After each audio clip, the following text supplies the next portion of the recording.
Good evening, ladies and gentlemen, and welcome once again to Nerd Week Live here on YouTube from us, the multifarious, multifaceted, multi-headed monster that is. Ladies and gentlemen, and oh my God, my stream is talking to me, so I've got to stop my stream from talking to me. Hold on, folks. There we go. Done. Sorry about that. Nerd Caliber. Alliteration. Must have been. Us folks here at Nerd Caliber. We'll get the introductions out of the way real quick because we get a lot of people. We don't have a lot of topics, but we get a lot of people. So I'm Rodney Brown. I'm the editor-in-chief of Nerd Caliber. I am first-person shooter on the internets, burly adopter on some other parts of the internets, and there you go. So we are going to go counterclockwise, starting with my partner and the founder of Nerd Caliber. Take it away. Hey, this is Manny. I am not only the founder, but also the head video guy at Nerd Caliber. And next Lady in red. Gentleman in red. Gentleman in red. Please don't make that joke. We've heard enough of that joke for the last 2 weeks.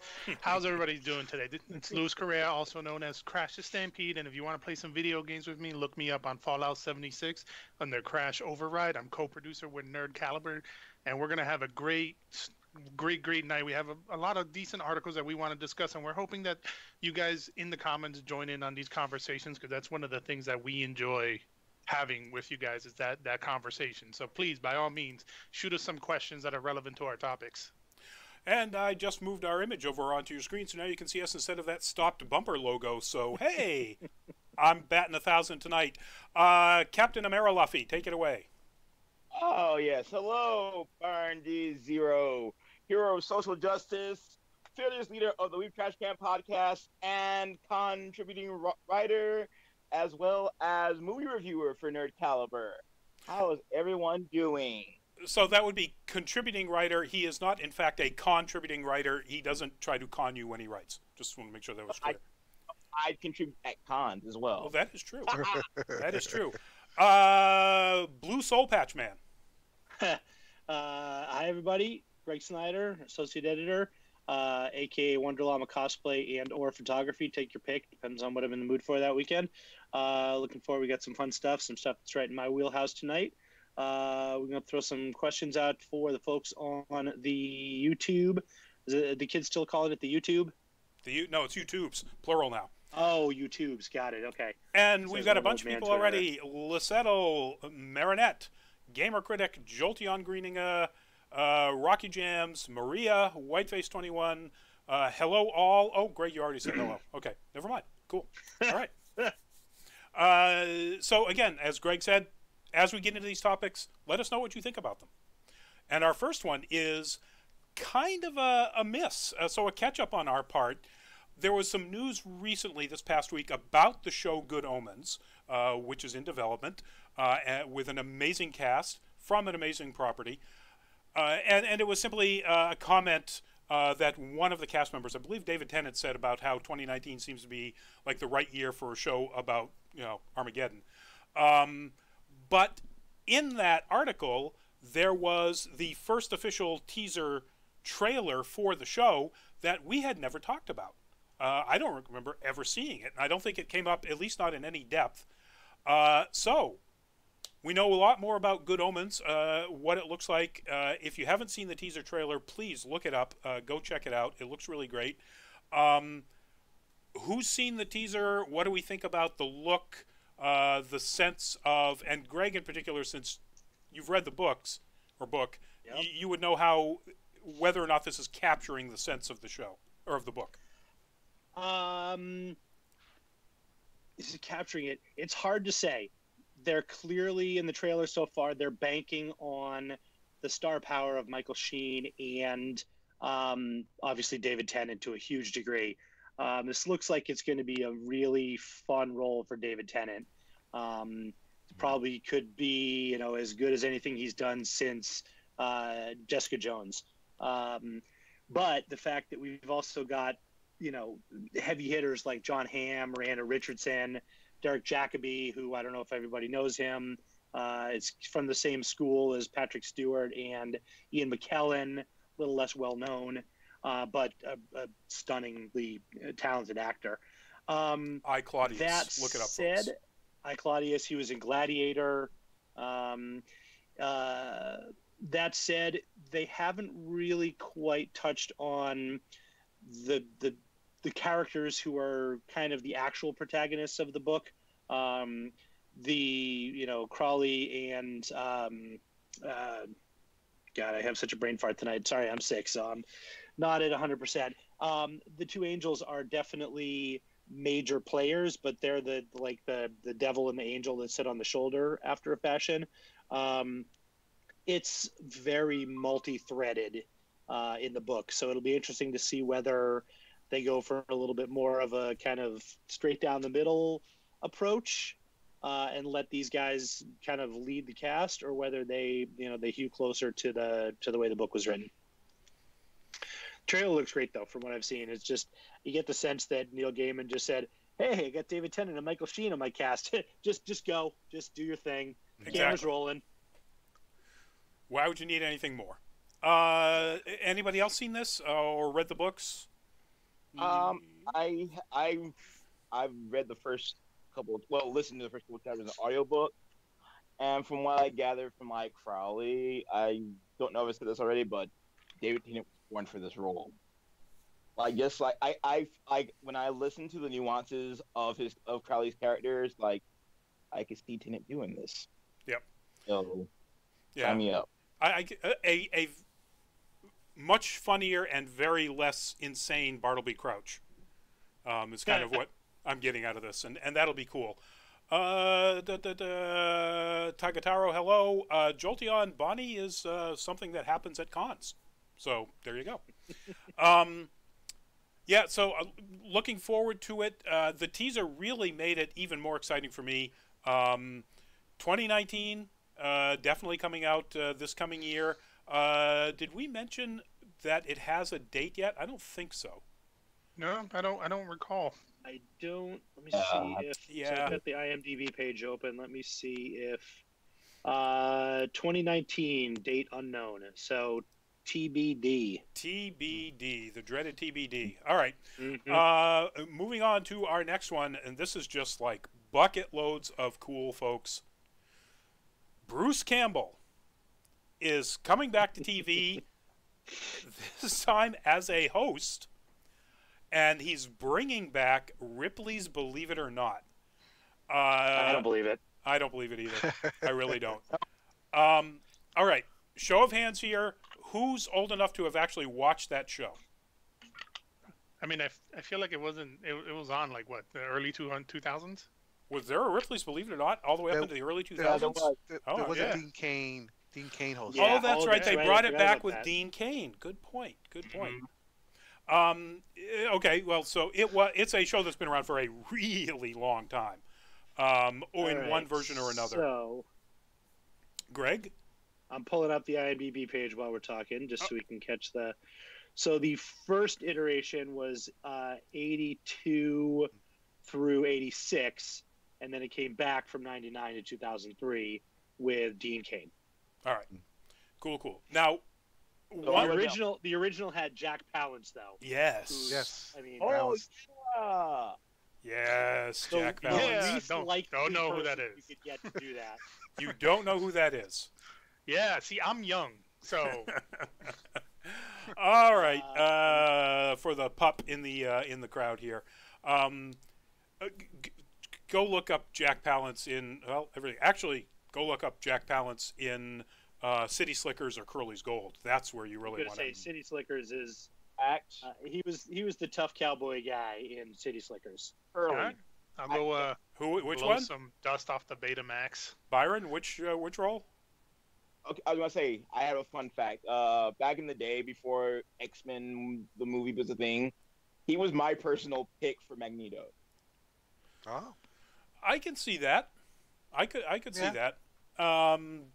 When the movie was made, he might actually have been a little old. Oh, of course. Wait, what was his name again? He was Jack in Batman. Palance, and he was the leader of the crime syndicate in the first Batman movie. I was just about to say that because I recognize the face. He was There you also go. the main That's where bad guy. everybody would know him from. That's the Jack Palance reference everybody needs. Anyway, this is going to be on the Travel Channel of all things, and it's a 10 one-hour episode sort of mini show. So I'm not really sure whether it's going to be picked up into a regular thing.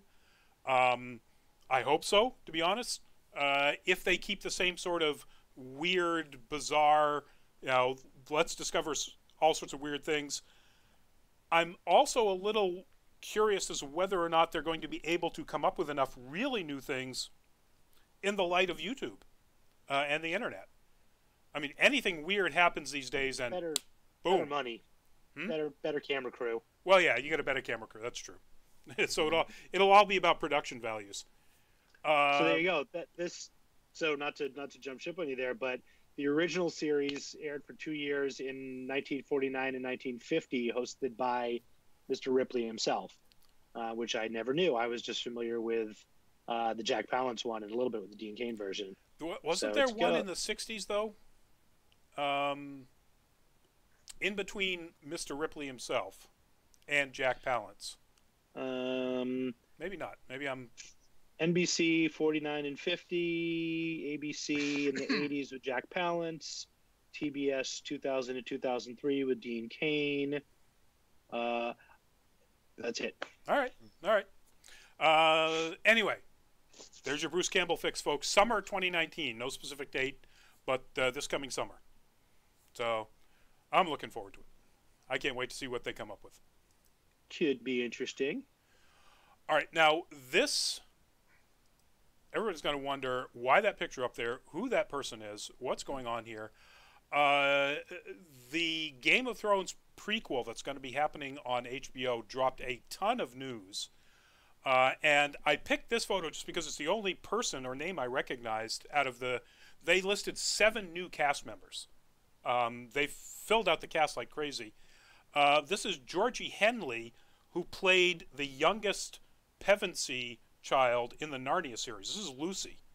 Really? Wow. Yeah, that's Lucy, and she's one of the regulars that's been cast for this. Okay, I see it now. Yeah. But the big news is that they found a producer and director, same person, the executive producer of the whole show, and will definitely direct the pilot. And that is S.J. Clarkson, who was a director on Defenders, and I think a showrunner on Defenders and Jessica Jones. So that's an awesome get. Really super talented. KK? What season of Jessica Jones? I do not know. Somebody there look that up for me. I don't know that Jessica Jones swapped showrunners, but they might have. That is a Netflix thing. Almost every single one of the shows except Luke Cage swapped showrunners from season to season. But I think this, to me, this is a good ad. This gives them somebody who's, got skill, talent, experience. However, it brings up, it brings up another thing, and that is S.J. Clarkson was the director of Star Trek IV. S.J. Clarkson is now officially, according to Nerdist, not the director of Star Trek IV, and with the departure of both Chris Pine and Chris Hemsworth, who were supposed to be coming back, Hemsworth as George Kirk, there's just no chance that this movie is going to happen. Not anytime soon. It's been shelved officially. That's a shame. That is. I mean, yeah, sure, but I wasn't a fan of those movies really. So I'm not a big fan of like action Star Trek. I'm a big fan of like let's talk and then I'll fucking blast you Star Trek. So I'm looking forward to the Picard series coming out because that's gonna be baller as hell. That's what I want. Like, it's cool that the movies, like I like the movies in general. Conceptually, I like the movies in general, but I wasn't like a huge fan because if I wanted that sort of stuff, I'd watch like Star Trek and Battlestar Galactica and stuff like that. Byron, you were jumping in? Oh, sorry. Go ahead. I was gonna say I actually like both of them. You know, it's a shame. It's a shame that we're losing those. Although to be fair, I haven't seen Beyond, so I can watch it whenever now since there's no rush. So Beyond was 3. The third one. Third one. Third Yeah. one. Meh.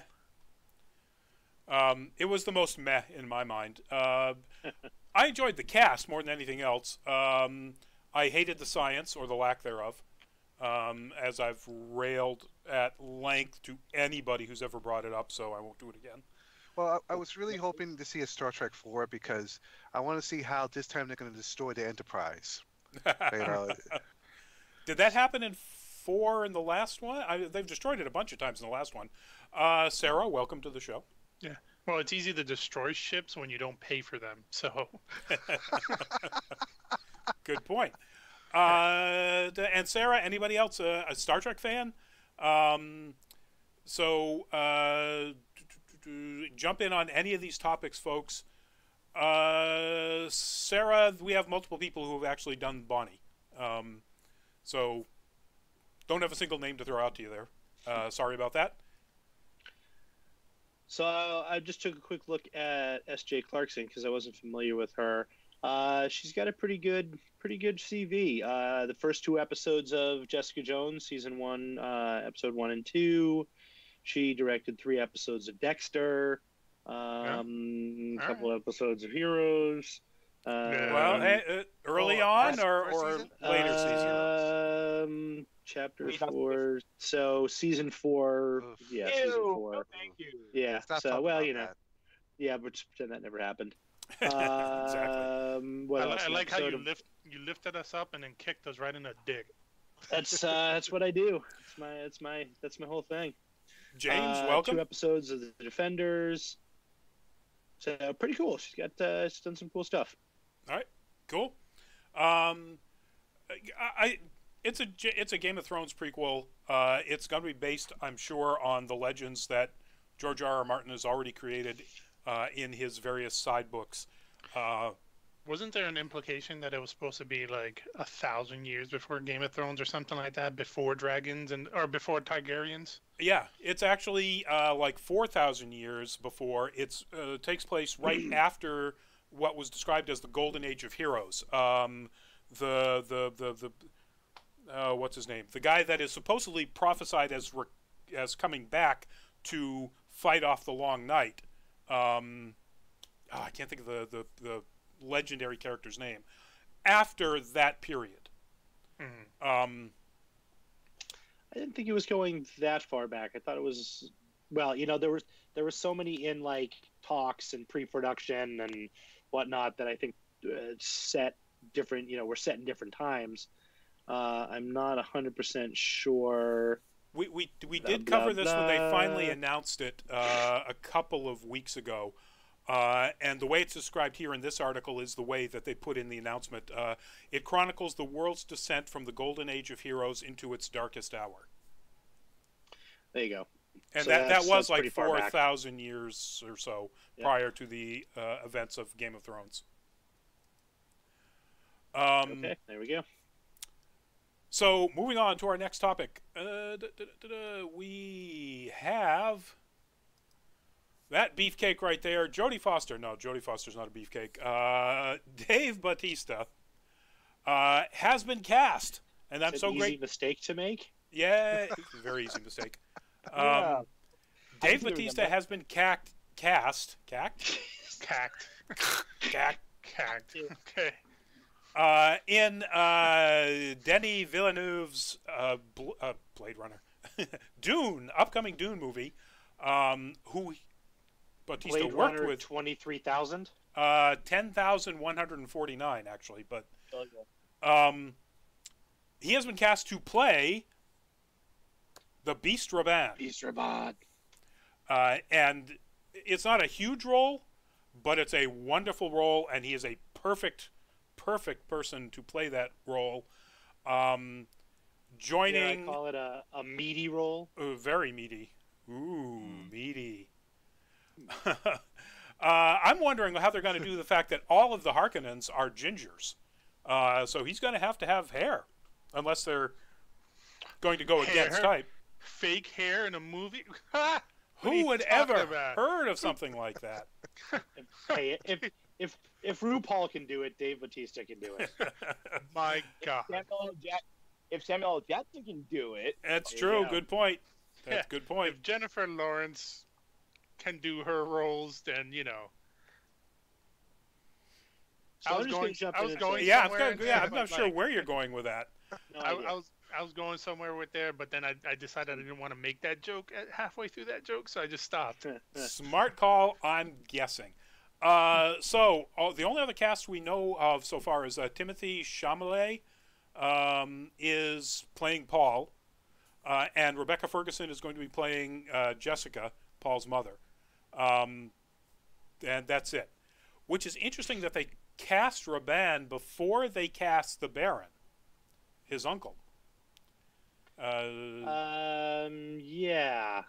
Well, maybe they're teasing that one out for a little while. I don't know. Yeah, no. Maybe Or maybe they it's just haven't taking a guessed little. it yet. Maybe they're just taking a little longer on this one. They need a mean-looking, big fat bald guy. That's, saying. That's actually the best role of the whole show, of the whole movie. Yeah, pretty much. Yeah, I agree. I mean, Paul is the most important character, but yeah, that's the scenery-chewing role. If Villeneuve came to me and said, pick a character to play in Dune, anyone, doesn't matter, boy, girl, old, young, I would go Baron Harkonnen without missing a beat. I could He gets also to be a giant floating space douchebag. What more do you want? Exactly. Maybe they'll cast Sting for the role.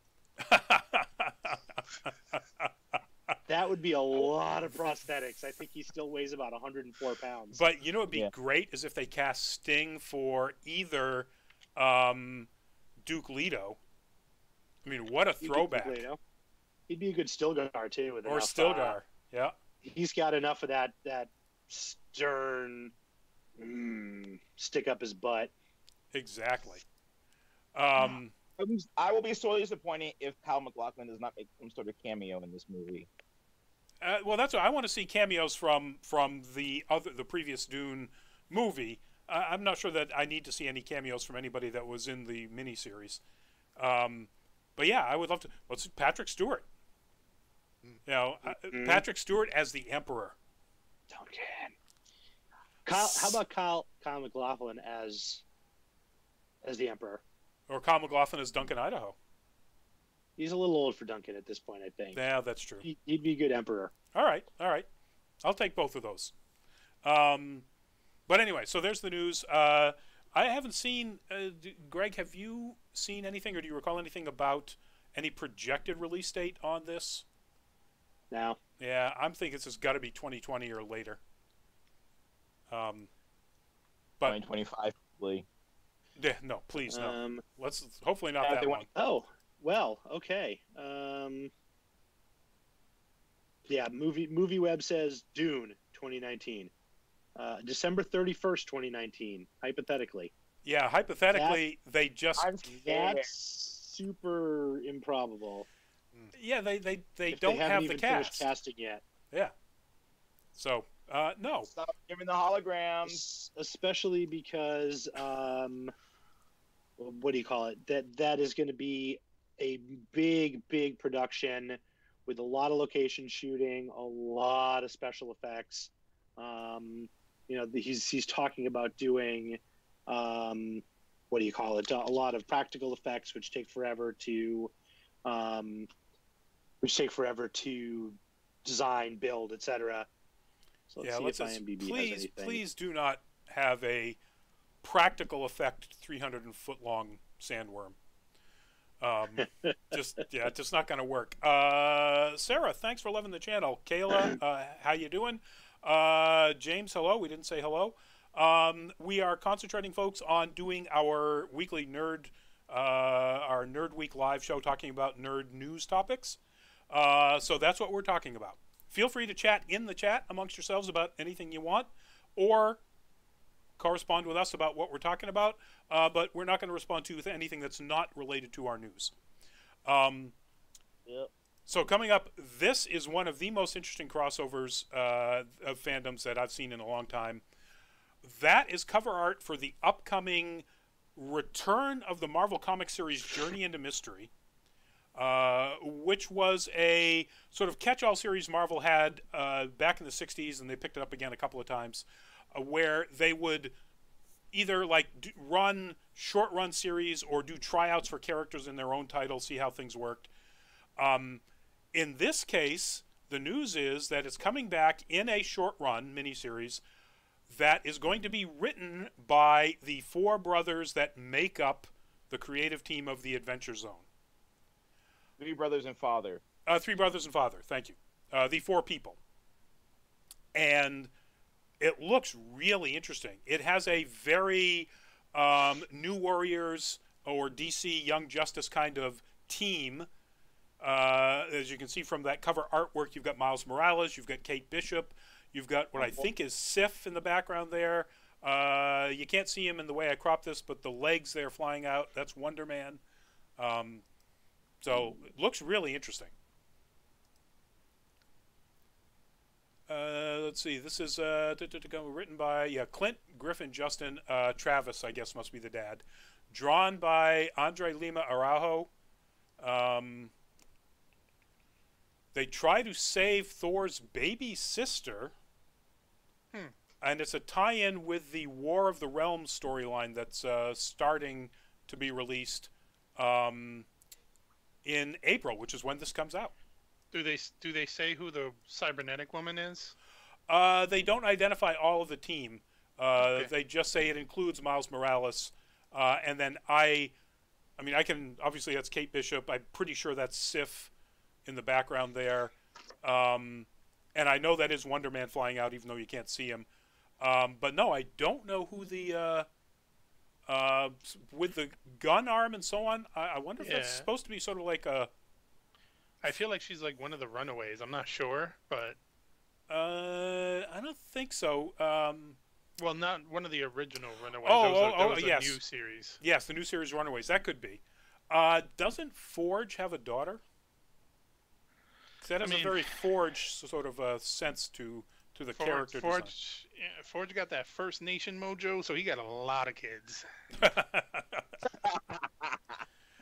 With apologies to our First Nation fans who are watching for that insensitive comment. I don't know. It'd be cool if somebody could tell us. If we've got a comic super comic nerd on right now.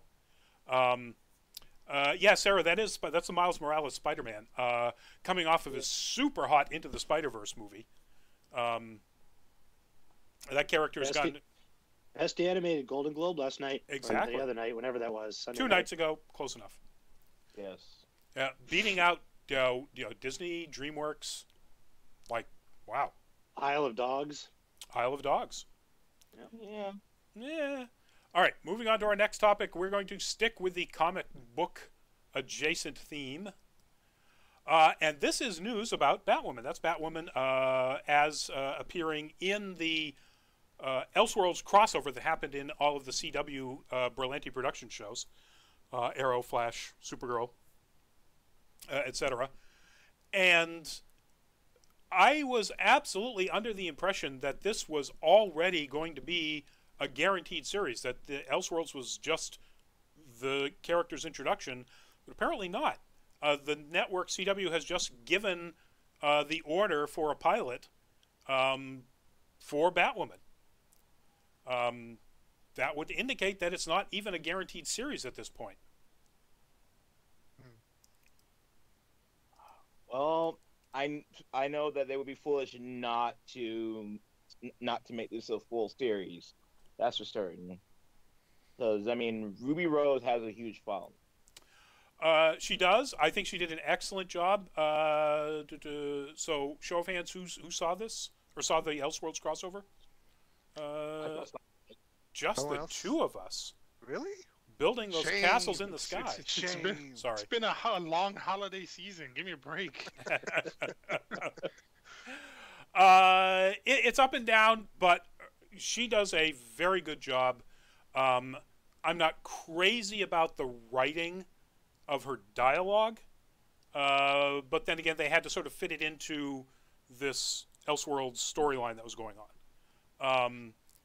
But she delivers it very well. The action is good. It looks good. The person who's doing this, Emmy award-winning director David Nutter, he directed the Red Wedding episode of Game of Thrones. Yeah. And he is apparently called in Hollywood the Pilot Whisperer, which I think is great. He did the first episodes of Flash and Arrow, The Mentalist, Supernatural, Without a Trace, and Smallville.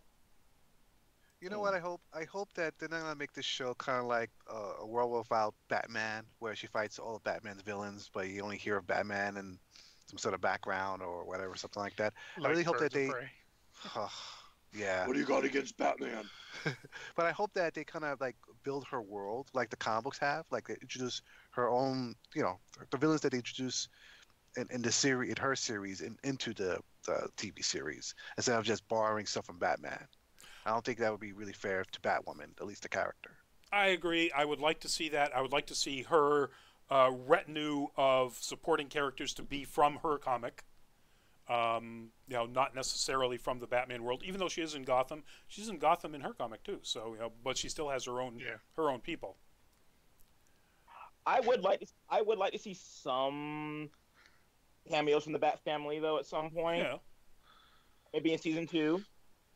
I don't know, man. Like, she has such a robust bunch of cast characters like that follow her around. Like, I feel like you sometimes in the rush to want to showcase other characters, we do a disservice to the characters that we already have in front of us. So I want to see more of apparently Rosie Perez is going to be Montoya. Thank you. I want to see more of that. I want to see more of the Gotham and how Batwoman interacts with them and Shade and all of that. I don't really want to see Nightwing, Robin, and all of them other guys because they get enough. They get enough stuff, their own shows. No, what I meant to say was like something along the lines of like say Black Bat, Cassandra Cain, I believe it is. I would agree with that. I would like to see them Cassandra introduce. Cain would be great. Yeah. Yeah, introduce characters that have not yet been introduced, but also fit into the Bat universe. Sure, I think that's a cool idea. Yeah, Lucius Fox's son would be fantastic. Yep. Yeah, Batwing, right? If I remember correctly. Yeah. Yeah. Even if they don't introduce him as Batwing right off the bat, because sorry, that literally was no pun intended. Because that might create just a little bit too much superhero confusion and overlap. But now that I'm saying that, I would absolutely want to see Cassie Cain. Please, yes, thank you. Stephanie Brown. Stephanie Brown would be great. Yeah, Stephanie? Yes. Yep. Anyway, so hopefully this will, in fact, and maybe it has already been sort of unofficially picked up as a series, and they're just getting now to making the pilot, even though the article calls it ordering the pilot. So, and our last topic, folks. Last night, one of the reasons why you should watch that sports ball, folks, is they put big teasers and trailers in it. So last night, during the Collegiate National Championship, Clemson Tigers destroyed the Crimson Tide, by the way. Yay, exactly. Well, Greg, they call Alabama Oh my God! the Crimson Tide. Did you just drop a Steely Dan joke on me? I did. Thank you. Did I just get that? And you did, because you're a Fuck, we're musician, old. not because you're old. Little Anyway. from column A, little from column B. Exactly. This is one of the shots. This is actually a still that was released, but it is from one of the segments in this new teaser that was on the football show last night of Captain Marvel. And if you haven't had a chance to watch it, folks, go watch it, because it finally gives, in my mind, dialogue for Brie Larson that sounds like Captain Marvel, tough gal, wise ass.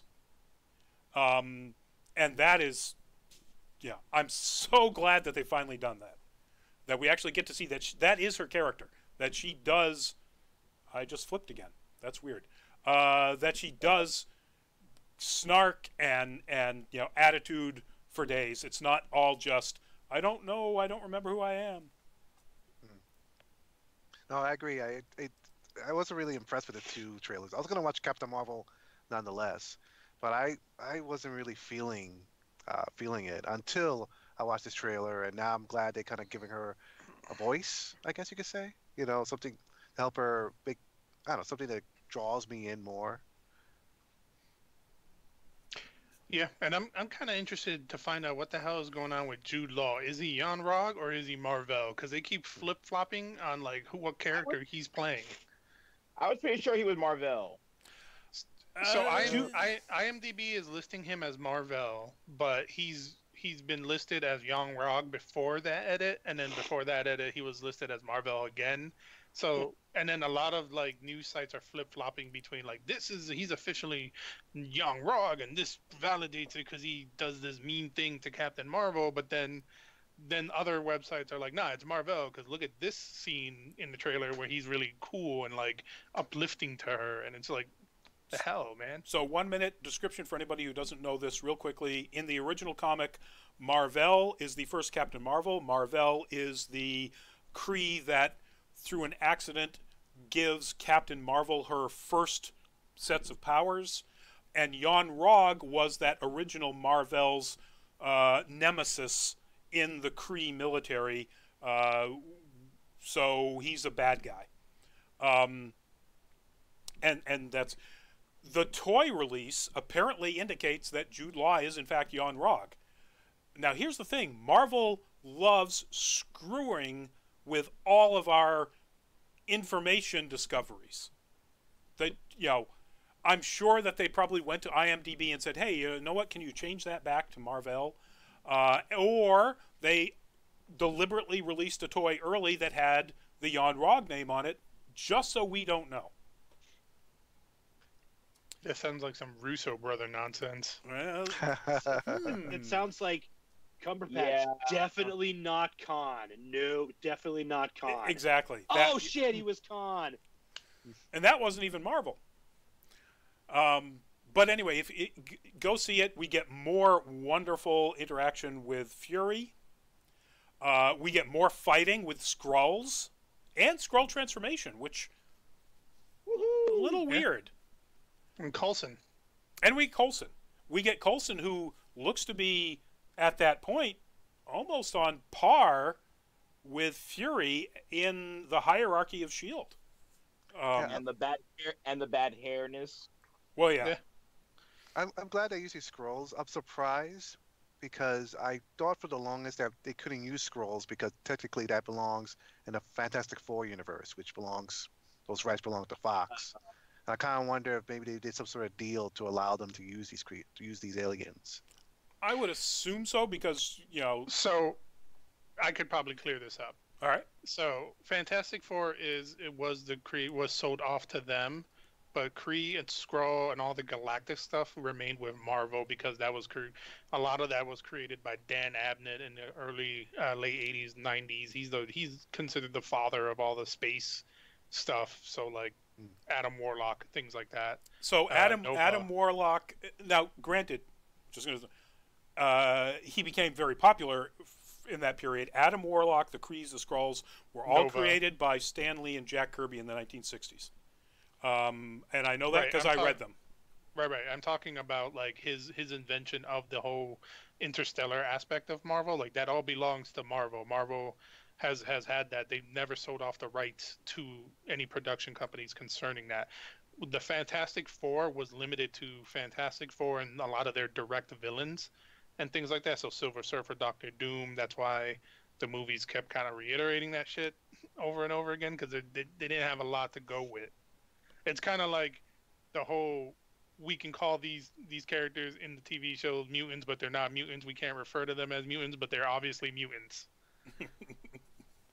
As opposed to the Inhumans, which are now going to disappear completely because they've got the mutants back. So why do you need the Inhumans? Let's focus on the real takeaway here. Carol Danvers and Nick Fury in a buddy cop movie. Well, yeah, true. That's kind of the feel. I mean, obviously it's not, but I mean that there's a little bit of that feel. I think somebody watched Thor and Bruce Banner in Ragnarok and said, "Ooh, hey, that could work." Or somebody watched Samuel L. Jackson and Gina Davis in The Long Kiss Goodnight. Alternatively, somebody was like, "Hey, Captain Marvel, this looks like a great man. I don't know who this character is. Let me lump them with somebody that anybody can identify in the MCU immediately." Well, that's true too. That is a good way to anchor Captain Marvel squarely in the MCU. Anchor her, attach her to the Avengers Initiative creator. Attach her to the one person who cherry picked every hero for like their ability to do what they can do, and then holds her at a higher tier than them because he picked her first. Yep.